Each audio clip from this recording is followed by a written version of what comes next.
नमस्कार दोस्तों। बिहार स्वास्थ्य विभाग के तरफ से एएनएम में एक बड़ी बहाली एसएचएसबी के माध्यम से निकाली गई थी।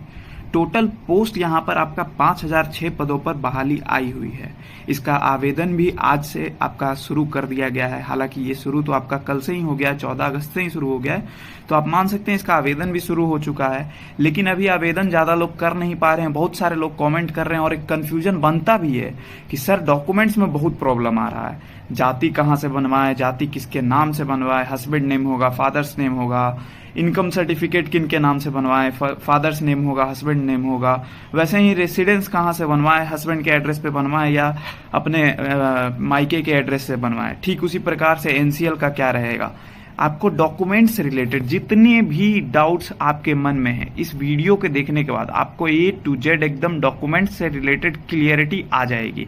इसके बाद आप सभी लोग डॉक्यूमेंट्स बनवाने के लिए अप्लाई कर सकते हैं। 2 से 3 दिन आपको लगेगा डॉक्यूमेंट्स बनवाने में। अगर आप खुद जाकर के वहाँ ब्लॉक में जाकर के बनवाइएगा, तब ऑनलाइन आवेदन कर दीजिएगा, तब तो आपका हो गया, समय भी पार हो जाएगा। ऑनलाइन आवेदन कर दीजिएगा, लेकिन स्लिप लेकर के ब्लॉक में पहुंच जाइएगा। वहाँ पे बहुत सारे आपको मिल जाएंगे। बनाने वाले 100-200 रुपए लेंगे, आपको सारा डॉक्यूमेंट्स क्लियर करा के दे देंगे। ठीक है, तो इस वीडियो में कंप्लीट इन्फॉर्मेशन आप सभी को मिलेगा, तो इस वीडियो को लास्ट तक बने रहिएगा। लेकिन उससे पहले आप सभी एएनएम के लिए एक बहुत ही बड़ा शानदार मौका आप सभी को जॉब लेने के लिए मैं आपको बता रहा हूँ।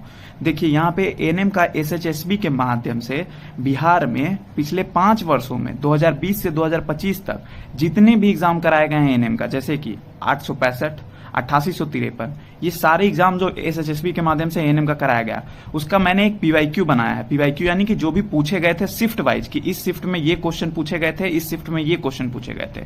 तो पिछले 5 वर्षों का पूरे प्रश्न का मैंने एक पीडीएफ बना दिया है। आप सभी लोग उसको परचेज करके अच्छे से तैयारी कर सकते हैं। और देखिए, मैं आपको ये नहीं कह रहा हूं कि इसको ले लेने के बाद आपका जॉब के लिए पक्का हो जाएगा, नहीं। लेकिन देखिए, आप सभी लोग एजेंट के चक्कर में पड़ते हैं। आप सभी लोग दलाल को 2 लाख 3 लाख रुपए नौकरी होने से पहले देने के लिए तैयार हैं, लेकिन आप सभी लोगों को अपने ऊपर विश्वास नहीं है। आप सभी लोगों को बस मेहनत करना है। एक सीट ही तो लेना है। 5000 पोस्ट है, आपको एक सीट से मतलब है। तो आप सभी लोग वीडियो के लास्ट तक बने रहिएगा। कैसे परचेस करना है ये भी मैं आपको बताऊंगा वीडियो के लास्ट में। हालांकि आप सभी लोग को मैं मोटा मोटी बता देता हूं कि इस व्हाट्सएप नंबर पर आप कांटेक्ट करके भी परचेस कर सकते हैं। यानी कि इस व्हाट्सएप नंबर पर मैसेज करिएगा कि सर मुझे पीवाईक्यू बुक लेना है, तो मैं आप सभी लोग पेमेंट करके स्क्रीनशॉट भेज दीजिएगा। उसके बाद मैं आप सभी लोगों को पीडीएफ भेज दूंगा, जैसे ही मुझे आप सभी लोगों का स्क्रीनशॉट मिल जाएगा। और साथ ही साथ मैंने अपना वेबसाइट भी लॉन्च कर दिया है, जहां से आ जाकर के आप इस बुक को खरीद सकते हैं, इस बुक के पीडीएफ को खरीद सकते हैं। ठीक है, तो वो आप वीडियो के लास्ट में देख लीजिएगा, जो भी इच्छुक अभ्यर्थी हैं। अभी चलते हैं हम लोग वीडियो पे। तो ये सारा कुछ आपको मिलेगा, ये सब देख लीजिएगा एक बार। 2020 से 2025 तक एएनएम में पूछे गए सारे सवाल, एसएचएसबी द्वारा पूछे गए एएनएम के सारे पीवाईक्यू, एएनएम के लास्ट 5 ईयर एसएचएसबी पीवाईक्यू बुक और सॉल्यूशन भी दिया जाएगा। साथ ही साथ आपको कट ऑफ वगैरह डिस्कस किया गया है कि पिछले साल का कितना कट ऑफ था।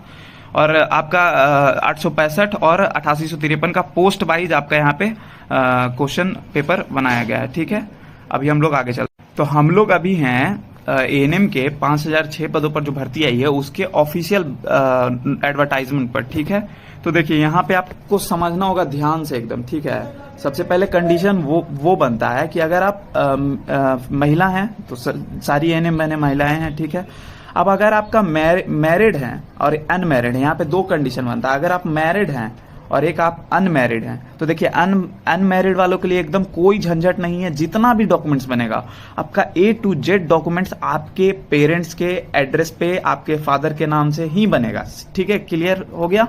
अब मोस्ट ऑफ द लोग मैरिड हैं, तो मैरिड लोगों के लिए यहाँ पर झंझट, समस्या, कंफ्यूजन पैदा होता है। ठीक है, तो देखिए, मैरिड लोगों के लिए भी यहाँ पे बताया गया है क्या क्या करना है, वो मैं आपको बता देता हूँ। तो देखिए, तो सबसे पहले आप सभी लोग जिस भी कैटेगरी से आते हैं उस कैटेगरी का कास्ट सर्टिफिकेट रहेगा। ठीक है, तो कास्ट सर्टिफिकेट आपका किसके नाम से रहेगा ये मैं पहले क्लियर कर देता हूँ। कास्ट सर्टिफिकेट आपका किसके नाम से रहेगा, तो देखिए, कास्ट जो है वो डिसाइड होता है फादर से, कि आपके फादर जिस कास्ट के वही कास्ट आपका हो जाएगा। ठीक है, तो कास्ट सर्टिफिकेट में आपको एकदम ध्यान रखना है कि आपके फादर के नाम से ही होना चाहिए। ठीक है, एड्रेस वगैरह सब वहीं का दीजिएगा, अपने पेरेंट्स का दीजिएगा, फादर्स का दीजिएगा, ठीक है। और एड्रेस भी वही दीजिएगा जो आपके पिताजी का स्थायी पता है। मैं ये हर एक कैटेगरी के लिए बोल रहा हूँ। बीसी सर्टिफिकेट बनवाइएगा, एससी बनवाइएगा, एसटी बनवाइएगा, ठीक है ना।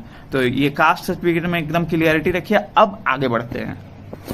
कंफ्यूजन जो अब आपको यहाँ पे आएगा, कास्ट सर्टिफिकेट का हो गया, अब यहाँ पे निवास बनवाना है। तो देखिए निवास में यहाँ पे कंफ्यूजन है, उसके बाद एनसीएल में भी फिर कंफ्यूजन है, ठीक है। तो देखिए एनसीएल तो आपका यहाँ पे मेंशन कर दिया गया है कि आपके पेरेंट्स के एड्रेस से बनेगा, पेरेंट्स के नाम से भी बनेगा, ठीक है। फादर के नाम से बनेगा, फादर के एड्रेस से बनेगा एनसीएल।